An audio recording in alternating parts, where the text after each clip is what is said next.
வணக்கம் மக்களே, நாம் இந்த ஆரோக்கியமான பதிவில் வாழைத்தண்டில் நிறைந்திருக்கக்கூடிய மருத்துவமைகளை பற்றி நம்ம விளக்கமாக பார்க்க போகிறோம். ஸோ வாழைத்தண்டு குறிப்பாக வந்து பார்த்தோம் அப்படின்னா குறைந்த கலோரிகளும் அதிக நார்சத்தும் கொண்டிருக்கக்கூடிய ஒரு உணவாக இருக்குது. இதில் பொட்டாசியம், இரும்பு சத்து, விட்டமின் B6, விட்டமின் C என்று சொல்லக்கூடிய உயிர் சத்து, கால்சியம், தாமிரம், மெக்னீசியம் போன்ற அத்தியாவசியமான விட்டமின்கள் மற்றும் தாதுக்கள் நிறைந்திருக்கு. இந்த ஊட்டச்சத்துக்களை கொண்டு வாழைத்தண்டு நமக்கு என்னென்ன மருத்துவமைகளை கொடுக்கிறது அப்படின்றத பற்றி நம்ம விளக்கமாக பார்ப்போம். அதை பற்றி பார்க்குறதுக்கு முன்னாடி இந்த வீடியோவுக்கு மட்டும் ஒரு லைக் கொடுத்துட்டு இந்த தகவலை உங்களுக்கு தெரிஞ்சவங்களுக்கும் ஷேர் பண்ணிவிடுங்க. ஏன்னா இது அவங்களுக்கும் பயனுள்ளதாக இருக்கக்கூடிய ஒரு ஆரோக்கியமான பதிவு தான். இது போன்ற அப்டேட்ஸ்களை நீங்கள் தொடர்ந்து பார்க்குறதுக்கு நம்மளுடைய ஹெல்த் நியூஸ் தமிழ் சேனலை மறக்காமல் சப்ஸ்கிரைப் பண்ணி வச்சுக்கோங்க. பக்கத்தில் இருக்கக்கூடிய பெல் பட்டனையும் கிளிக் பண்ணி ஆல் அப்படின்ற ஆப்ஷனையும் செட் பண்ணி வச்சுக்கிட்டீங்க அப்படின்னா நான் போடக்கூடிய எல்லா அப்டேட்ஸும் உங்களுக்கு நோட்டிஃபிகேஷன் அடிக்கடி வந்து சேரும். சரி வாங்க மக்களே, இப்போது வீடியோக்குள்ளே போயிடலாம். வாழைத்தண்டு செரிமானத்தை மேம்படுத்துகிறது. இதற்கு காரணம் என்னென்னு பார்த்தீங்கன்னா வாழைத்தண்டில் இருக்கக்கூடிய அந்த அதிகப்படியான நார்சத்து தான். வாழைத்தண்டு நார்சத்து நிறைந்திருக்கக்கூடிய உணவாக இருக்கிறதால இதை அடிக்கடி நம்மளுடைய உணவுகளை சேர்த்து வரும்போது செரிமானம் நமக்கு எப்போதுமே சீராக இருக்கிறதுக்கு வாழைத்தண்டு ஹெல்ப் பண்ணும். இதனால் மலச்சிக்கல் பிரச்சனையும் நமக்கு நீங்கிடும். சிறுநீரக கற்களை இயற்கையான முறையில் அகற்றுவதற்கும், அதாவது கழிவு நீக்க மண்டல வேலையை மிக சிறப்பாக செய்வதற்கும் உதவிகரமாக இருக்கும். மேலும் நம்மளுடைய உடலில் இருக்கக்கூடிய நச்சுக்களை நீக்குவதற்குமே வாழைத்தண்டு நம்ம எடுத்துக்கொள்ளலாம். ஸோ இதனால் நம்ம செரிமானம் நமக்கு மேம்படுவதற்கு வாழைத்தண்டு எடுத்துக்கிட்டோம் அப்படின்னா உணவுகள் செரிமானமாகும். செரிமானமான உணவுகளிலிருந்து ஊட்டச்சத்துக்கள் உறிஞ்சப்படும். ஊட்டச்சத்துக்களை உறிஞ்சப்பட்டது போக மீதம் இருக்கக்கூடிய கழிவுகள் நமக்கு குடல்கள் இருக்கக்கூடிய நல்ல பாக்டீரியாக்கள் மூலமாக வெளியேற்றப்படுவதற்கு வாழைத்தண்டு உதவிகரமாக இருக்கிறதால உணவுகள் செரிக்காமல் போகிறதால ஏற்படக்கூடிய வாந்தி, பேதி, மயக்கம், தலை சுற்றல், இந்த மாதிரி பித்தம் அதிகரிக்கிறது பிரச்சனை இது எதுவுமே நமக்கு இருக்காது.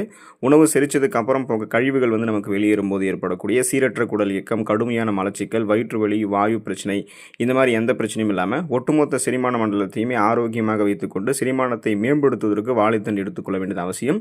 கொலஸ்ட்ரால் மற்றும் ரத்த அழுத்தத்தை கட்டுப்படுத்துவதற்கு வாழைத்தண்டு எடுத்துக்கலாம். ஸோ கொலஸ்ட்ரால் பிரச்சனையும் இருக்காது. பிபி என்று சொல்லக்கூடிய அந்த பிளட் ப்ரெஷர் பிரச்சனையும் நமக்கு இருக்காது. வாழைத்தண்டு விட்டமின் B6 நிறைந்தது. மேலும் இதில் பொட்டாசியம், இரும்பு சத்து இருக்குது. எனவே கொலஸ்ட்ரால் மற்றும் ரத்த அழுத்தத்தை கட்டுப்படுத்துறதுல இது நன்மை பயக்கும். ஸோ இதில் இருக்கக்கூடிய அந்த பொட்டாசியம் என்ன பண்ணும் அப்படின்னா நம்மளுடைய ரத்த நாளங்களில் நமக்கு இறுக்கங்களை எதுவும் ஏற்படுத்தாது, நரம்புகளில் எதுவும் இறுக்கங்களை ஏற்படுத்தாது. இதனால் நரம்புகள் இருக்கக்கூடிய இறுக்கங்கள் தளர்த்தப்படும் பொழுது நரம்புகள் வழியாக ரத்த ஓட்டம் நமக்கு வெளியேற நமக்கு கரெக்டான லெவலில் உடலுக்கு பாய ஆரம்பிக்கும். ஸோ இதயத்திற்கு வேண்டிய ரத்த ஓட்டமும் கிடைக்கும்.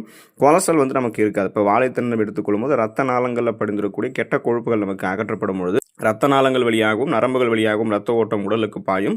இதயத்திற்கு வேண்டிய ரத்த ஓட்டமும் சிறப்பான கிடைக்கும்போது மாரடைப்பு, பக்கவாதம், இதய தமனிகளில் வீக்கம் ஏற்படுவது, இதய தசைகள் வலுவிழுந்து போவது, இந்த மாதிரி நிறைய பக்க விளைவுகள் எதுவுமே நமக்கு ஏற்படாமல் இதயம் பன்மடங்கு பலம் பெறுவதற்கு அந்த கொலஸ்ட்ரால், பிபி பிரச்சனைலாம் இல்லாமல் அதெல்லாம் கண்ட்ரோலாக இருக்கிறதுக்கு நம்ம வாழைத்தண்டு எடுத்துக்கொள்ள வேண்டியது அவசியம். அதுக்கு காரணம் வாழைத்தண்டில் இருக்கக்கூடிய பொட்டாசியம், விட்டமின் B6 போன்ற இன்னும் சில ஊட்டச்சத்துக்கள் தான். அசிடிட்டி மற்றும் கேஸ் பிரச்சனை விடுபடுவதற்கு நம்ம எடுத்துக்கொள்ளக்கூடிய உணவு தான் வாழைத்தண்டு. அமிலத்தன்மை பிரச்சனையால் அவதிப்படுபவர்கள் வாழைத்தண்டை வாரத்தில் 2 முறையாவது சமைத்து தங்களுடைய உணவுகளை உட்கொள்ள வேண்டும். இது உடலினுடைய அமிலத்தினுடைய அந்த அளவை கட்டுப்படுத்தி சமநிலையை நமக்கு பராமரிக்கும். அதாவது அந்த அமில சார்ந்த பிரச்சனைகள் எதுவுமே ஏற்படாது. நெஞ்செரிச்சல், அசௌகரியம் மற்றும் வயிற்று வலி இதெல்லாத்தையுமே குணப்படுத்துவதற்கு மிகவும் பயனுள்ளதாக இருக்கும். ஸோ அதாவது அசிடிட்டி, கேஸ் பிரச்சனை பார்த்தோம்னா நம்ம உணவுகளை சாப்பிட்டதுக்கப்புறம் நமக்கு நெஞ்சிலே நிற்கிற மாதிரி இருக்கும். ஒரு சில பேர் அசிடிட்டி இருக்கிறதுக்கு அல்சர் இருக்கிறதா தான் அசிடிட்டி நமக்கு வரும், அது நெஞ்செரிச்சல் ஏற்படும்னு சொல்லுவாங்க. ஸோ அது ஒரு பக்கம் உண்மையாக இருந்தாலும் உங்களுக்கு இந்த மாதிரி அசிடிட்டி இருக்கும்போது நீங்கள் ஒரு மருத்துவம் பார்க்கணும்னு நினச்சிங்கன்னா வாழைத்தண்டு உங்களுடைய உணவுகளை சேர்த்துக்கொள்ளும் போது அசிடிட்டி, கேஸ் பிரச்சனையிலேருந்து உங்களுக்கு நீங்கள் விடுபட்டு விடலாம். எடை இழப்புக்கு உதவிகரமாக இருக்கக்கூடியது நம்ம எடுத்துக்கொள்ளக்கூடிய வாழைத்தண்டு. ஸோ நம்ம முன்னாடியே பார்த்தோம், இப்போ வாழைத்தண்டு குறைந்த கலோரிகள் நிறைந்திருக்கக்கூடிய ஆனாலும் அதிகமாக ஊட்டச்சத்துக்கள் நிறைந்திருக்கக்கூடிய உணவு அப்படின்றத பார்த்தோம். வாழைத்தண்டில் போதுமான அளவுக்கு நார் சத்தும் இருக்குது. இதன் மூலமாக நம்ம வாழைத்தண்டை சாப்பிட்டோம் அப்படின்னா பசியை நம்மளால் கட்டுப்படுத்த முடியும்.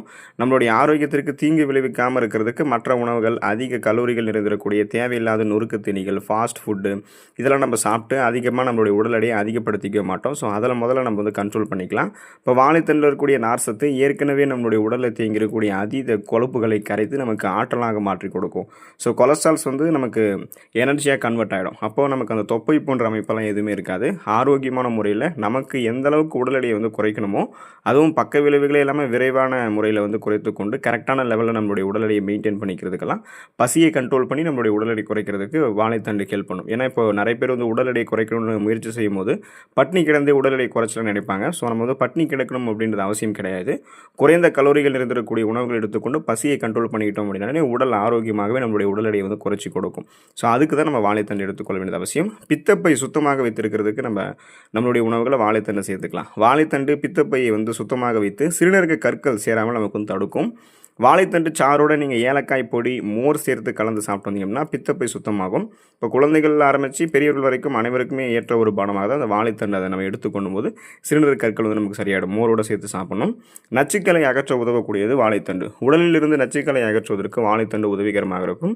சிறுநீரக கற்களை இயற்கையான முறையில் அகற்றுவதற்குமே இது பயனுள்ளதாக இருக்கும். வாழைத்தண்டு வெட்டினதுக்கப்புறம் அடிப்பகுதியில் வரக்கூடிய தண்ணீரை வடிகட்டி நம்ம குடித்தோம் அப்படின்னா சிறுநீரக கற்கள் நமக்கு வெளியே வந்துடும். ஸோ அதாவது வந்து பார்த்தோம் அப்படின்னா அதில் எந்த விதமான அந்த கழிவுகளுமே நமக்கு வந்து இருக்காது. அது வந்து இந்த வாழைத்தண்டு அந்த வெட்டி எடுக்கப்படக்கூடிய தண்ணீர் வந்து என்ன பண்ணும், கிட்னி ஸ்டோன்ஸ் நமக்கு வந்து இருக்க விடாது. கிட்னி ஸ்டோன்ஸ் வந்து நமக்கு கரைத்து வெளியே கொண்டு வந்துடும். இரும்புச்சத்து நிறைந்தது வாழைத்தண்டு. ஸோ வாழைத்தண்டில் இருந்திருக்கக்கூடிய விட்டமின் B6 மற்றும் இரும்புச்சத்துக்கள் ரத்தத்தில் வந்து ஹீமோகுளோபினுடைய கவுண்ட்டை வந்து இன்க்ரீஸ் பண்ணுறதுக்கு ஹெல்ப் பண்ணும். ஸோ இதனால் ரத்த சிகப்பணுக்கள் கரெக்டான லெவலில் இருக்கிறதால அதில் இருக்கக்கூடிய ரத்த புரதமான ஹீமோகுளோபினும் கரெக்டான லெவலில் இருக்கும். ஹீமோகுளோபின் உடல் உறுப்புகளுக்கு ஆக்சிஜனை கடத்தி செல்லும் போது நம்ம ரெஃப்ரெஷ்மெண்ட்டாக புத்துணர்ச்சியாக சுறுசுறுப்பாக செயல்படுவோம்.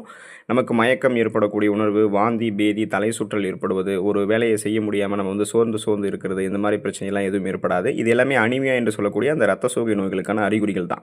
ஸோ இதை கியூர் பண்ணிக்கணும் அப்படின்னா நம்மளுடைய ரத்தத்தில் வந்து அந்த இரும்புச்சத்து நமக்கு வந்து கிடைக்கணும்.